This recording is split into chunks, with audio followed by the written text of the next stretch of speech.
Hello and welcome to Microsoft Digital Now. I'm Andrew Wilson, Microsoft's Chief Digital Officer. Today, technology is at the heart of every business. Its mission criticality, its speed is something we're all having to deal with. On this series of conversations, I'm looking forward to speaking with friends, industry leaders, both within Microsoft and across the industry, about how they're tackling digital and wider business transformation. So let's get to it.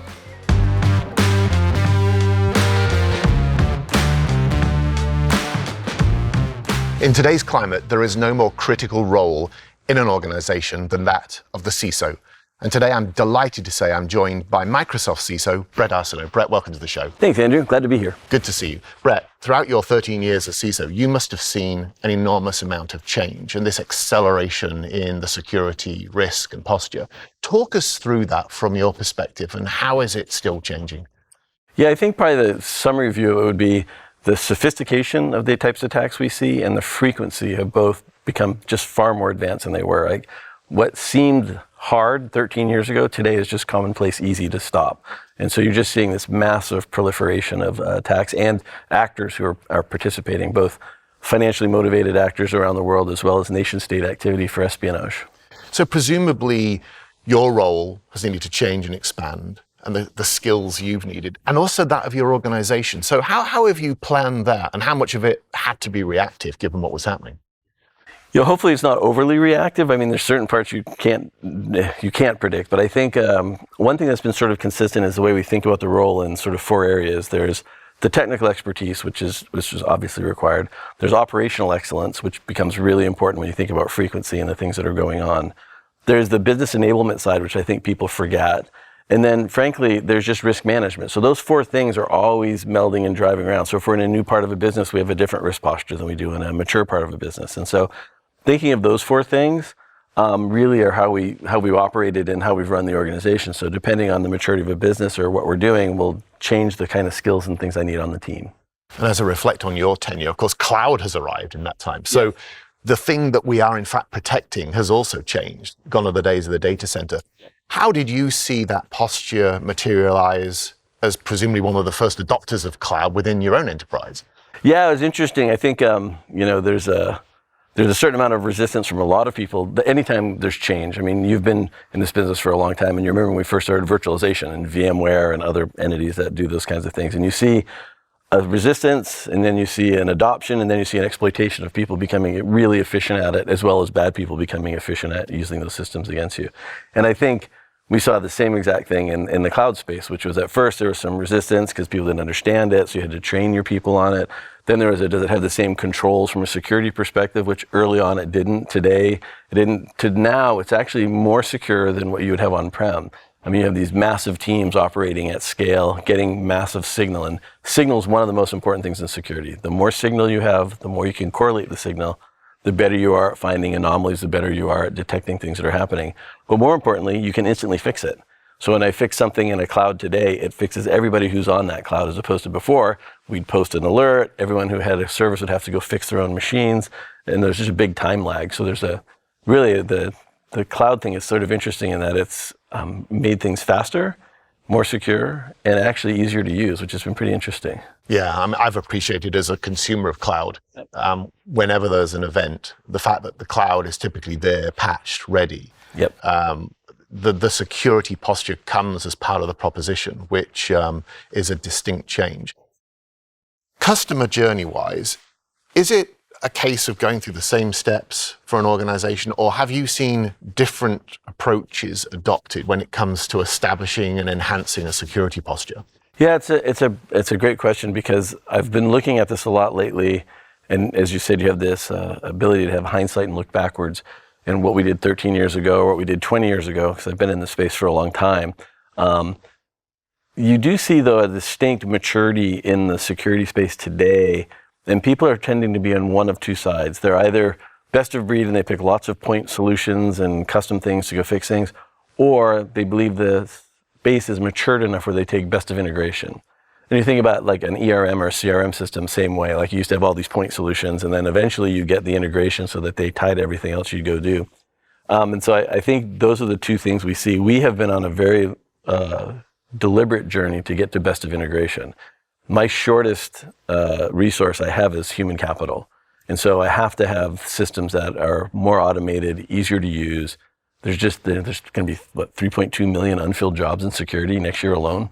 And so having that idea of integration and tools that work for you is actually really important. Presumably automation, given the skills and talent shortage as well. How much does automation play a role in keeping up with the scale and the volume? It's the only way. I think a really interesting venture person, Vinod Khosla, one time told me, the only way you can do things is figure out how you can get double the scale with half the resource. And so that's sort of a model we think about. And so cloud computing is helping. Artificial intelligence helps us a lot in this space. But it is the only way. And I would say you have to be deliberate about it. So our original automation was in the detection side of what we're doing. Now we're maturing to where the automation has to be in how you resolve and fix things. And so that's sort of the transition I've seen happen in the last 4 years, is moving to that side of the automation. You, the CISO for Microsoft, me, the CDO, we have our own posture. Yes. I'm familiar with how we've used that to help trailblaze and test product and capability for customer. From your perspective, how critical is it that Microsoft itself uses its own tech posture in order to validate, verify, and lift the bar? Talk us through a bit of that.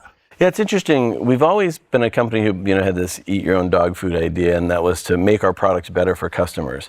Now that we operate on behalf of customers, it's even more important that we take that posture that we learn from for people who either use our products or use our services, and just make that an integral part of how we improve it. So good examples are, my team built the password spray. Like a few years ago, password spray became a huge new technique. Today, this year alone, we see about 921 password attacks per second. Like literally that's what we see, which is almost 60% more than it was last year. So it's exponential in terms of its acceleration crazy. And volume. Yep. And so we have internally, eliminated passwords, which our users love. So how do we help? Yeah, you're welcome. How do we help customers get into that same posture where that's just not even a vector you can go use? And so we'll see detections there. We'll see ransomware detections that we immediately apply to the entire ecosystem globally. There's even products we build, like I think if you remember, we built an insider threat program to understand what was happening from that perspective, and then we turn that into a product delivery that customers can go use. So everything we learn either gets integrated into the products or services to help protect customers, or becomes a product that they can use themselves. And so those are the two avenues really we think about. So much of security can appear to be reactive, and yet in the years we've worked together, I've recognized your proactivity and getting ahead of things. And I think about the reaction to the pandemic, when the ability to have a continued secure posture was critical. From your perspective, in being proactive now, where are you looking now? And what perhaps is even exciting you about the landscape for how we can raise the bar next? What top tips would you give our CISO friends out there? Yeah, I think it's, I had an amazing board member once ask me about how do you see around the corner, and I didn't have a good answer at the time. I'm not sure I do now, but we created a threat scenario actualization program, TSAP. But it was the idea of try to break stuff and think like an attacker, take an attacker mindset, and then use that to help understand and predict what's going to happen. I think the things that we saw, as I mentioned before, like we saw password spray happening. We saw it coming. So we built a way to detect password spray, stop password spray, eliminate passwords for us, and we hope for our customers as well. The things that we're seeing now, though, is we're even seeing people, with two-factor authentication is a good example of how to get, instead of know something, have something like a username, password, you become the key, right? Your biometrics become your key. But we're now seeing capability to bypass two-factor authentication. So how do you create truly phish-resistant, unbreakable models for doing that? And so we're seeing a lot of that today. And I would say, first thing, if people don't have multi-factor authentication implemented everywhere, that's like the first thing I would go do. It's foundational. Yeah, it's the brilliant basics, I think we refer to it. And so I think that's the bar for brilliant basics. Obviously, keeping systems current, if you're managing them yourselves, or use your cloud provider, whomever that is, because they'll do that for you. And then just continue to push on having the right telemetry so you can understand what's going on within your systems. I think those are really the key things to go do. Great advice. Now, focusing a little bit more on Bret, when you and I were growing up and in short trousers, I don't even think there was such a thing as a CISO or a CDO or any of those typo roles. What did you want to be when you grew up? Well, I think, as you know, I'm not technically, I haven't grown up. My wife will explain to you. She said you would. Yes, yeah. I think adults are ex-convicts, and I've got a life sentence of adolescence. So I think in this scenario, though, I've always liked solving hard problems. I used to like solving really hard technical problems, but it turns out they're not as hard as the cultural problems that you'll run into in these kinds of scenarios. And so it's been really interesting working on that. I never thought I would do security. I always figured I'd do something with math or animation. My math background was in doing animation. It helps in certain ways, but it's certainly not where I ended up. So cyber rather than CGI, perhaps. Exactly. Yes, exactly. And then more practically, the lockdown and hobbies and interests. How did you fill your time when you weren't continuing our security posture? It's interesting. In my role, one of the things that I have that some CISOs may not have in remit is I'm responsible for resiliency and crisis management for the company. So when the pandemic happened, within 72 hours, we went from a 20% remote workforce to a 97% remote workforce. My team was responsible for managing the whole pandemic through the 2 years that we were doing that. So there wasn't a lot of time. Actually, I was busier doing that than I was before that. I will say, though, I did get to spend some amazing quality time with my family, cooking and becoming a much better cribbage player with my daughter, who beats me now, so we don't play anymore. Mm-hmm. And when you and I were on virtual calls, you were often on pieces of machinery. Talk me through that. Yeah, there's a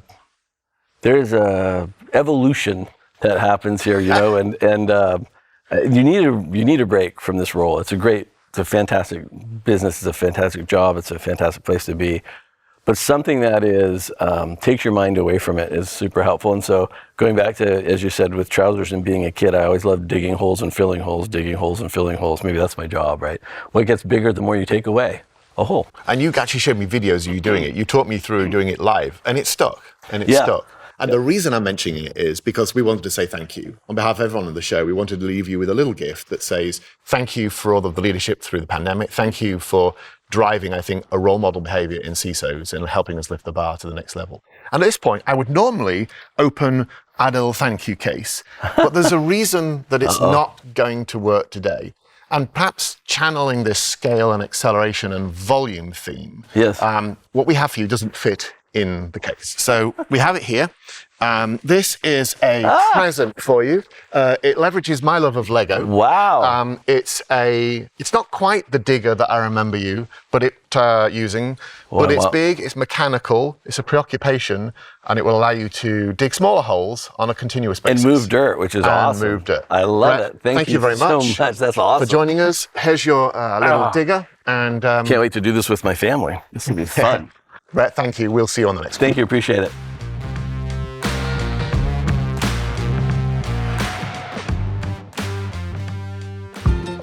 Yeah, I've arrived at work. I don't know what my two-factor password is. I haven't got a security badge either. I'm going to follow this lady in.